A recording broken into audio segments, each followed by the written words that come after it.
하나님께서 이스라엘 백성들한테 왕을 지도자를 세우라고 사무엘에게 말한 대로 이제 그 사울이 왕으로 세워지고, 그리고 사울은 이제 해야 될 일은 여호와의 말씀대로 이 백성들을 블레셋의 그 원수의 블레셋으로부터 그들을 구원하는 일이었습니다. 이제 13장부터 그 일이 이제 본격적으로 진행이 되고 있습니다. 벌써 이제 세월이 좀 흘렀어요. 2년이 되었다. 사울이 왕이 된 지 2년이 되었다. 그가 왕으로 세워질 때가 40세였다. 이렇게 이제 밝히면서 오늘 이제 드디어 이 사울이 이끄는 이스라엘 백성들과 그들의 계속되는 그 원수의 위치에 있는 블레셋과의 그런 접전을 우리가 보게 됩니다. 그 시작은 그의 사울의 아들 요나단이 먼저 블레셋 사람의 수비대를 침으로 시작이 되었다라고 오늘 말씀이 기록하고 있습니다. 그래서 요나단이 이제 처음으로 등장하죠. 사울 왕 아들의 요나단, 이렇게 처음으로 등장합니다. 2년 동안 어떤 일이 있었는지 기록하지 않습니다. 근데 어저께 우리가 12장에서 이제 전쟁은 없었는데 그 길갈에서 승리한 다음에 이제 사울을 이제 정말 왕으로 모든 백성들이 일치 단결해서 세우는 그런 장면에서 사무엘의 1장 정말 연설을 하지 않았습니까? 그래서 이 백성들이 왕이 최고라고 생각하지만 그 왕이 앞으로 어떻게 해야 이 백성들과 함께 정말 계속해서 하나님의 그런 은혜 속에서 그 나라를 지킬 수 있는지 자세하게 설명을 해주지 않았습니까? 이제 그게 이제 이렇게 중간에 끼어 있는 것이죠. 그 12장이 끼어 있고 이제 13장부터 이제 15장까지 이제 이 사울이 그런 이 사무엘의 이야기한 말씀을 따라서 순종을 잘 하고 이 나라를 잘 이끌어 가느냐 안 가느냐, 이제 그런 측면에서 이제 이렇게 바라보게 하는 어떤 그런 역할을 하는 거죠. 사실 이제 우리가 사무엘 상에서 사울과 관련된 직접적으로 관련된 이 이야기가 9장부터 15장까지 이렇게 진행이 되거든요. 근데 이제 12장을 중심으로 해서 앞에 3장, 9장부터 11장, 그리고 오늘부터 시작되는 13장부터 15장 이렇게 짝이 됩니다. 그래서 9장부터 11장은 사울이 정말 이렇게 어리둥절한 상황에서 이렇게 왕으로 세워지고, 그래서 하나님의 어떤 뜻을 가지고 세웠는지를 설명했다면은, 이제 13장부터 15장에서는 사울이 그 말씀을 따라 순종하지 못하고 어떻게 실패를 하는지, 그래서 하나님께서 결국은 그를 버리시는지 그 이야기가 이렇게 진행이 됩니다. 그 중간에 12장이 들어가 있는 거예요. 그래서 이게 사울을 우리가 이해하려면 12장 어저께까지 우리가 이틀 동안에 걸쳐서 말씀을 묵상한 그 내용이 이렇게 어떤 기준을 제공해 줍니다. 그래서 과연 이제 사울이 어떻게 그것을 감당할 것이냐, 오늘 이제부터 보게 되는데, 참 안타까운 그런 결론을 우리가 보지요. 그렇게 이제 블레셋 사람들과 그런 이제 대치되는 상황 속에서 사울은 열심히 자기가 해야 될 일을 합니다. 그렇죠? 그래서 백성들을 소집하고 이렇게 전쟁에 모든 사람들을 소집해서 싸우려고 열심히 이제 대치하고 있는 상황에 있습니다. 근데 그 블레셋 사람들이 어떤 사람들인가, 오늘 이제 두 번에 걸쳐서 설명을 하는데, 블레셋 사람들이 굉장히 이 이스라엘 백성들에 비해서 정말 엄청나게 뛰어납니다. 그렇죠? 특별히 설명한 데가 어디 있습니까? 거기 5절부터 보시면은 블레셋 사람들이 이스라엘과 싸우려고 모였는데 병거가 3만이고 마병이 6,000명이고 백성은 해변에 모래와 같이 많았다. 그렇게 얘기를 합니다. 거기에 비해서 이스라엘 백성들은 지금 몇 명 안 돼요. 그렇죠? 한 3,000명밖에 안 된다. 지금 이렇게 다시 이제 나팔을 불어서 사람들을 모았는데 얼마나 모였는지 모르겠습니다. 근데 블레셋 사람들이 훨씬 더 수적으로 그렇고 또 이렇게 무기 면에서도 훨씬 더 우위를 차지하고 있는 것을 볼 수가 있습니다. 그래서 상대적으로 너무나 이렇게 우위에 있는 이 블레셋 사람들을 보고서 백성들이 어떻게 했습니까?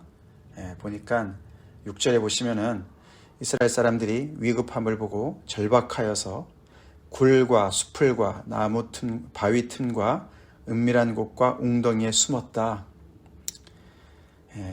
거기 모여있던 사람들이 그렇지 않아도 열세인데 다들 너무너무 두려워서 너무너무 절박해서 위험을 감지해서 다 그냥 숨어버리는 것이죠. 도망을 칩니다. 그리고 어떤 사람들은 정말 이렇게 갓과 길르앗 땅으로 동쪽으로 그냥 요단강을 건너가지고 동쪽으로까지 줄행당을 놓았다. 그렇게 얘기를 합니다. 그러면서 사울을 따르는 모든 백성들이 떨더라. 그렇게 기록을 합니다. 큰일이에요. 그렇죠? 큰일입니다.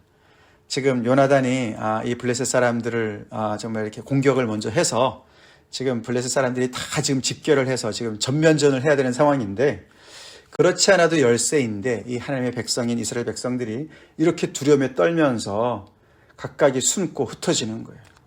절박한 상황입니다.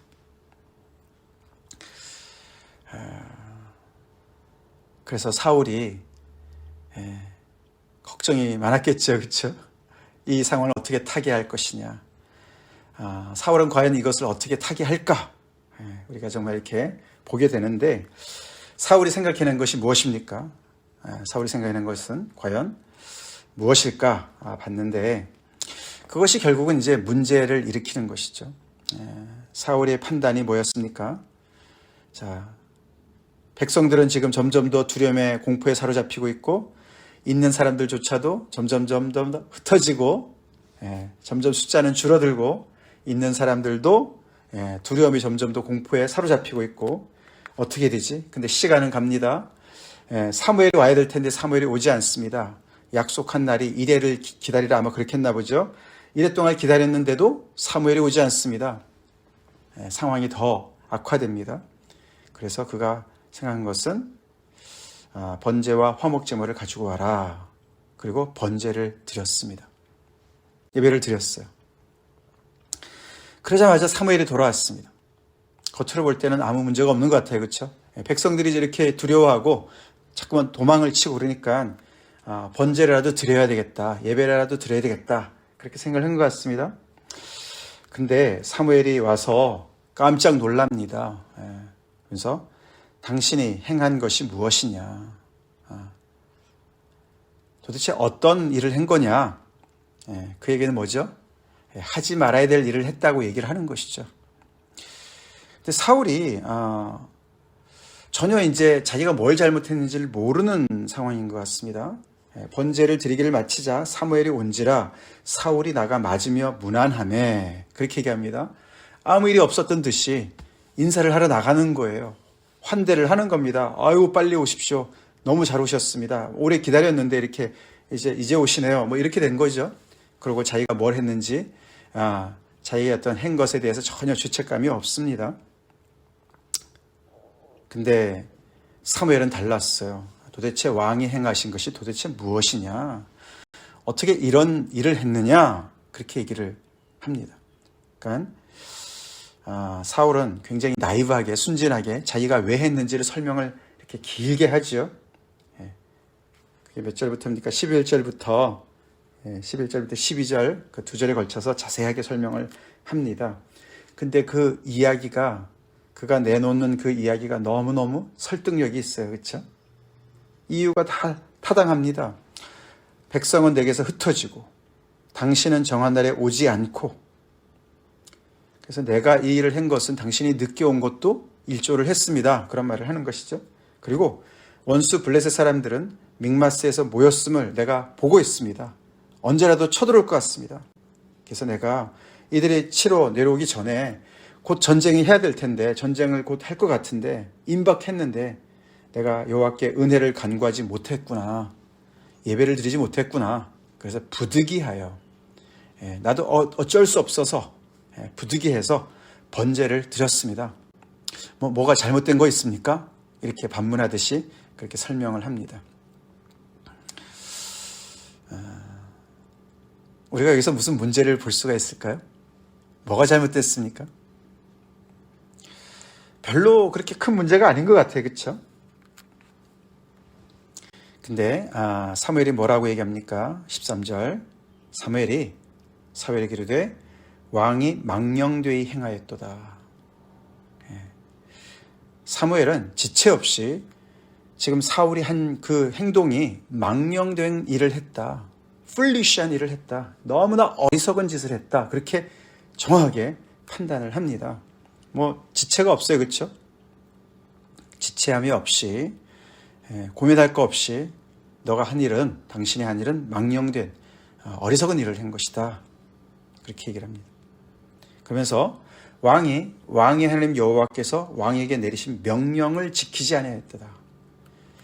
명령을 지키지 않았다. 하나님의 명령을 어겼다. 이렇게 얘기를 합니다.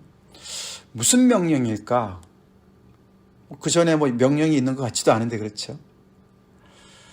그러면서 거기다 대고 또 하나 얘기를 하죠. 당신이 명령을 지켰다면 여호와께서 이스라엘 위에 왕의 나라를 영원히 세우셨을 것인데, 이것도 처음 듣는 얘기예요. 그렇죠? 지금까지 이런 얘기가 없었습니다. 뭐 사전에 무슨 그런 얘기가 없었던 것이죠. 그랬는데 지금은 당신이 하나님의 명령을 어겼기 때문에 왕의 나라가 길지 못할 것이다. 그렇게 심판의 말을 합니다. 그리고 더 나아가서 여호와께서 왕에게 명령하신 바를 왕이 지키지 않았기 때문에 여호와께서 그의 마음에 맞는 사람을 구하여서 여호와께서 그를 그의 백성의 지도자로 삼았습니다. 이런 청천벽력과 같은 이야기를 합니다. 사무엘이 사울에게 이야기한 얘기들 중에 너무나 이렇게 이해가 안 되는 얘기들이 너무 많이 들어가 있습니다. 그렇죠? 사전에 설명이 없었던 얘기들이 너무나 많이 들어가 있습니다. 그래서 사무엘이 지금 무엇 때문에 화가 났는지를 잘 모를, 조금 오해가 될 수도 있는 그런 얘기죠. 그렇죠? 설명을 좀 다 안 하는 것 같은 얘기가 좀 이렇게 마음에 좀 듭니다. 그렇죠? 하여튼 간에 사무엘 입장에서 사울이 한 것은 너무나 망령되한 일이고 결국은 여호와의 명령을 어긴 것이 되는 것이고, 그래서 이제 하나님이 정말 당신이 그렇게 안 했으면은 당신의 그 나라의 정말 그 왕위를 계속해서 가셨을 텐데, 결국은 당신이 이렇게 불순종했기 때문에 하나님의 마음에 맞는 사람을 백성의 지도자로 이미 삼았다. 이건 또 언제 삼았는지, 그렇죠? 그러고 사무엘은 그냥 길갈에서 떠나서 베냐민 기바로 그냥 가버렸습니다. 지금 이렇게 적군과 대치한 상황에서 백성들은 정말 이 사무엘이 옆에 있는 것이 도움이 될 것이고 사울도 도움이 될 것 같은데 사무엘은 그 자리를 뜹니다. 그러고 사울이 백성의 수를 세어보니 600명밖에 남지 않았다. 그렇게 얘기합니다. 저쪽은 병거만 3만이고 마병이 6천이고 백성은 해변에 모래같이 그렇게 많이 모여 있는데 이쪽은 겨우 600명밖에 없습니다. 그리고 사울은 지금 그렇지 않아도 이 백성들은 사기가 완전히 땅에 떨어져 있는데 사무엘이 가서 너무 좋아했는데 사무엘은 또 떠나고 사울과 뭔가 다투는 것 같더니 그냥 떠나버리고, 지금 사울은 지금 완전히 자기는 이제 하나님으로부터 버림받은 것이라 이렇게 통보를 받고, 하나님은 자기 아닌 다른 사람을, 그의 마음에 맞는 사람을 하나님께서는 이미 백성의 지도로 세웠다고 그러고, 이걸 도대체 어떻게 합니까? 그렇죠? 이런 정말 엄청난 그런 상황에 사울이 빠지게 되었습니다. 그리고 오늘 본문 뒤쪽에는 결국에 그 블레셋이 얼마나 더 우위에 있는 그런 존재들인지를 설명하는데, 이스라엘 온 땅에는 철공이 없었다. 철을 재련할 만한 그런 기술을 가지고 있는 사람이 없었다. 그것을 블레셋 사람들이 독점하고 있었다. 그랬기 때문에 이 히브리 사람들은 칼이나 창을 만들 수가 없었던 것이죠. 그래서 그들은 무기조차도 정말 열악한 것이었어요. 칼에 창이 하나도 없었고 사울과 그의 아들 요나단한테만 있었다. 이렇게 얘기합니다. 그리고 이 이스라엘 백성들은 자기들이 쓰고 있는 어떤 그런 보습이나 삽이나 도끼나 괭이 같은 것들이 무뎌지면은 그것을 그 블레셋 사람들한테 가가지고 도움을 받아서 그런 것을 이렇게 겨우겨우 이제 이렇게 살아갔던 것을 얘기합니다. 전적으로 블레셋 사람들을 이 철기 면에서는 의지했던 것이죠. 자, 그런 아주 엄청난 상황에 지금 사울이 빠졌습니다. 이제 여기서 우리가 몇 가지를 좀 생각해 보게 되지요. 첫 번째, 왜 이렇게 항상 하나님의 백성들은 주변에 그들을 정말 공격하는 그런 적군들과 이렇게 비교해 볼 때 항상 이렇게 열세에 놓여 있을까? 그 생각을 좀 해봐야겠죠. 하나님의 백성들이 더 이렇게 항상 수적으로도 우위에 있고 실력 면에서도 이렇게 어떤 신무기 면에서도 더 앞서 있고 그럼 얼마나 좋겠습니까? 그죠?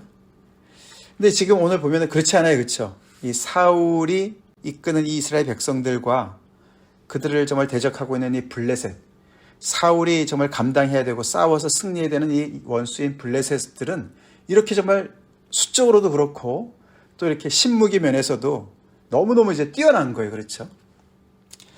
근데 그게 항상 이렇게 보면은 성경에 나오는 거 아닙니까? 그렇죠? 성경에 나와요. 우리가 최근에 사도행전 말씀을 묵상할 때도 그렇지 않았습니까? 초대교회가 이렇게 당면한 그런 이렇게 대치되는 상황을 가만히 보면은 하나님의 역사를 방해하는 것은 종교 지도자들이었어요. 그렇죠? 예루살렘 성전에 그 모든 권세를 가지고 있는 종교 지도자들과 이 정말 평민인 것 같은 평범한 사람들인 것 같은 교회 지도자들과의 그런 대치입니다. 그렇죠? 항상 열세에 놓여 있는 백성을 보게 돼요. 그렇죠? 오늘 사울과 이스라엘 백성들 그 모습이 그렇게 낯설지는 않습니다. 항상 하나님의 백성들은 숫자적으로 열세에 놓여 있고 실력 이렇게 어떤 그런 무기나 이런 어떤 그런 힘에서는 항상 딸리는 그런 위치에 있습니다. 마치 예수님께서 제자들한테 별로 먹을 것도 없는데 그 무리가 남자들만 5,000명 이상이 모여있는 그들한테 너네가 먹을 것을 주어라 뭐 그런 거랑 비슷하지 않습니까? 사울을 왕으로 세운 하나님께서 그가 블레셋 이 백성들로부터 이 이스라엘을 구원하라고 백성들을 구원하라고 세워놓으셨어요. 그렇죠? 그러니까 사울은 그 일을 감당하려고 애를 쓰고 있는 거예요. 지금. 그렇죠? 애를 쓰고 있습니다. 사울이 힘든 것 사울만 힘든 게 아니에요. 그렇죠? 하나님이 모르는 거 아니시죠? 그렇죠? 사무엘도 모르는 게 아닐 겁니다. 그렇죠? 이게 지금 사울이 지금 너무너무 난감한 입장에 있고 사울이 아까 이제 얘기했듯이 여기 8절에 정말 얼마나 정말 그가 다급했으면은 이렇게 번제를 먼저 드리려고 사울이 그걸 몰랐을까요? 제사 드리는 건 자기 영역이 아닌 걸 몰랐을까요? 사무엘이 와야지 되는 거잖아요. 그죠? 사무엘이 해야 되는 거 아닙니까? 제사장의 역할은 사무엘이 하는 거예요. 자기에게는 그냥 이렇게 왕으로서 이 백성들을 전쟁에서 이끄는 어떤 그런 군사적인 일만 맡긴 것을 그는 알았을 거예요. 그렇죠? 예배드리는 그런 제사장의 일은 사무엘이 감당하는 걸 알았을 거예요. 근데 너무너무 궁색하다 나머지 정말 할 것이 정말 뭐 해볼 거를 찾아봐도 없는 것 같으니까 그 일을 한 거 아닙니까? 그런 다급한 상황을 알아요. 사무엘도 알았을 것이고 하나님도 아셨을 겁니다. 그래서 그 상황 속에서 백성들을 흩어지지 않도록 하기 위해서 어떻게든지 그들의 사기를 진작하기 위해서 어떻게든지 용기를 북돋아주기 위해서 그래서 번제를 드린 거예요. 그게 뭐가 잘못됐을까? 이게 두 번째 우리가 생각해 봐야 되는 겁니다. 자, 하나님께서 맡겨주신 일이 있는데 우리 각자에게도 있지 않습니까? 그렇죠? 영적인 싸움이 늘 있습니다. 우리의 대적은 항상 우리보다 크지요? 더 힘세 보이죠? 더 수적으로도 더 정말 우위를 점하고 있지 않습니까? 항상 우리는 정말 이 필요 앞에 서 있는 우리 자신을 볼 때 정말 우리에게는 항상 보리떡 5개와 물고기 2마리와 5,000명 이상의 필요와 늘 그 대치 상황과 비슷합니다. 그렇죠?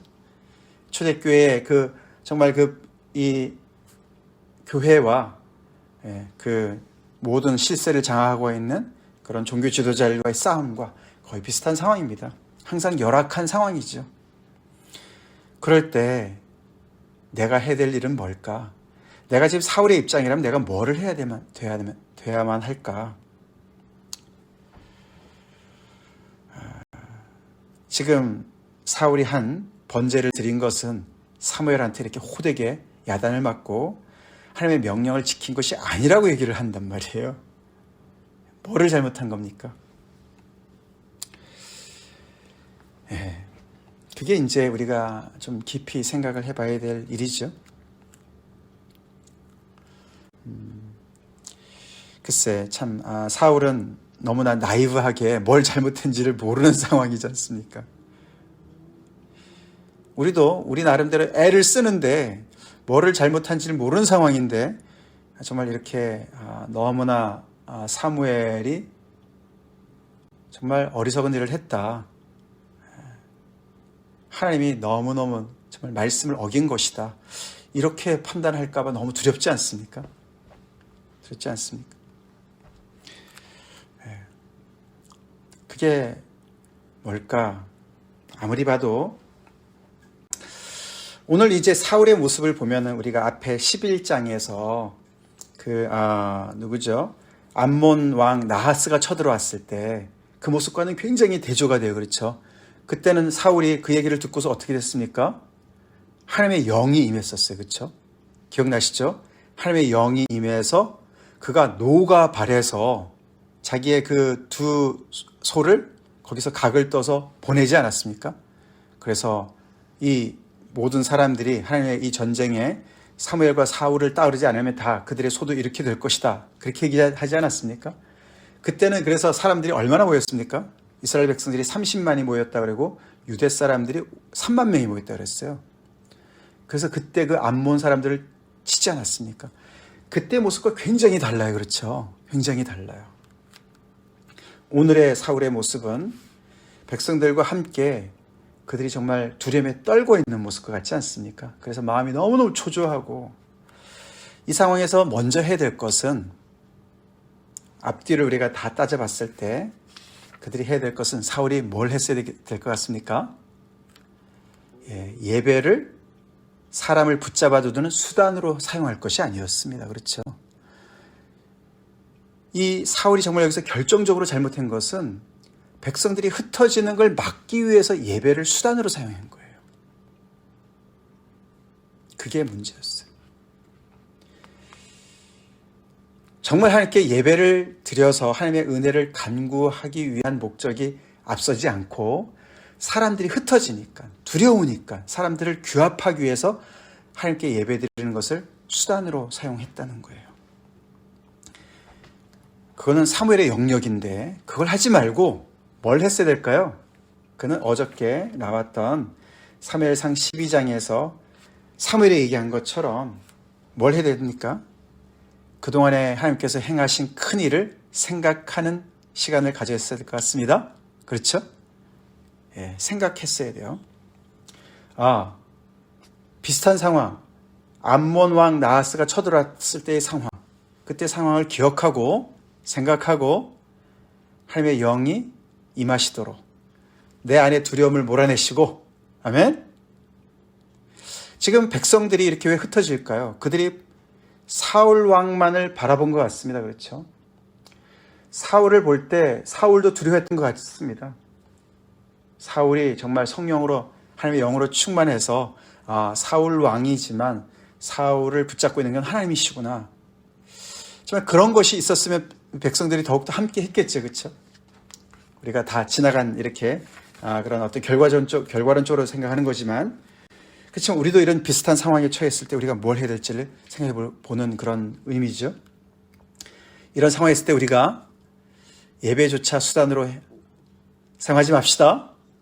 사용하지 말고 그 속에서 먼저 내가 하나님께서 주신 은혜를 다시 묵상하고 하나님이 이 전쟁의 주인이시고, 아멘?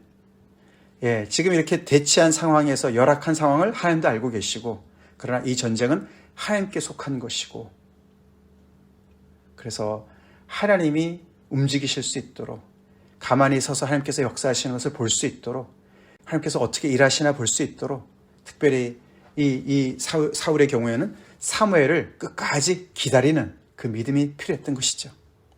아멘. 요즘에 우리 상황이 그렇지 않습니까? 팬데믹을 지나면서 온 교회가 정말 이렇게 백성들이 흩어지고 숨고 그런 거와 비슷한 상황에 있지 않습니까? 그래서 저 또한 이런 유혹을 많이 받습니다. 그래서 사람들을 모으기 위해서 예배를 드려야 될 것 같고, 사람들을 모으기 위해서 기도해야 될 것 같고, 사람들을 모으기 위해서 새벽 기도를 해야 될 것 같고, 앞뒤가 바뀐 거예요. 그렇죠? 바뀐 거예요. 근데 그것이 저만 그런 유혹을 가지고 있습니까? 우리가 같은 입장입니다. 같은 입장이에요. 이게 예배가 수단으로 바뀌면 절대로 안 됩니다. 그렇죠?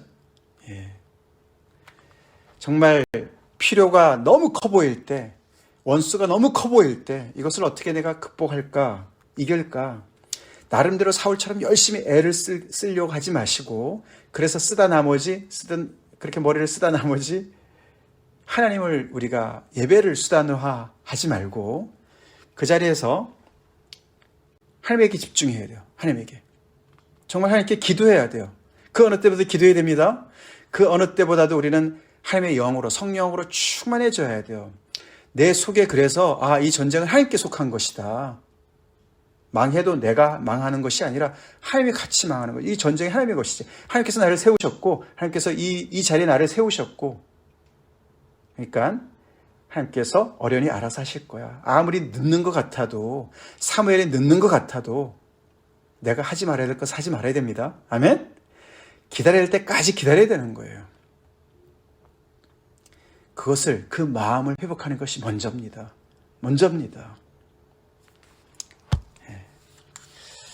계속되는 얘기, 내일도 계속되는 이야기 우리가 묵상하겠습니다만, 결국 여기서 이렇게 결정적으로 사울이 실패합니다. 아직 그는 뭐가 잘못된지 잘 모르는 것 같습니다. 네, 우리도 오늘 기도하면서 혹시라도 내 마음에 그렇게 조급한 마음 때문에, 두려운 마음 때문에 허겁지겁 하나님을 기다리지 못하고 내가 먼저 그냥 이것저것 하나님을 믿는 믿음까지도 수단으로 사용하려고 하는, 그렇게 정말 내일을 정말 이렇게 망치는 일이 있지 않나. 우리가 돌아봅시다. 다 같이 기도하겠습니다. 하나님 감사합니다. 오늘 사울이 정말 어려움 속에서 허둥대다가 큰 실수를 하는 것을 저희가 봅니다. 그는 뭐를 잘못했는지도 잘 모르는 것 같습니다. 주님, 우리의 삶에서도 아버지, 우리가 참 직면한 많은 도전들 속에서 너무 허둥대다가 하나님께 드리는 예배, 하나님께 나아가는 예배조차도 수단으로 사용하는 일이 없도록 아버지, 우리가 힘들 때 더욱더 하나님에게 집중하고, 다 망하는 것 같아도 하나님께 기도하고 기다릴 줄 아는 그런 믿음을 더하여 주시옵소서. 주님, 저희가 부족합니다. 아버지, 초대교회 백성들이 정말 교회가 힘들 때 오히려 더 담대히 하나님께 기도했던 것처럼 기도하며 기다릴 수 있는 믿음을 더하여 주시옵소서. 아무리 상황이 열악하고 백성들이 흩어지고 두려움에 사로잡혀 있다 할지라도 아버지, 그 상황을 어떻게든지 타개해 보려고 아버지, 정말 아버지 하나님의 다른 그런 아버지 망령된 일을 행하지 않게 도와주시고, 그 어느 때보다도 하나님께 집중하는, 그렇게 해서 위기를 하나님의 방법으로 하나님께서 진두지휘하시는 일로 감당할 수 있도록 인도해 주시옵소서. 예수님 이름으로 간절히 기도 올려옵나이다. 아멘.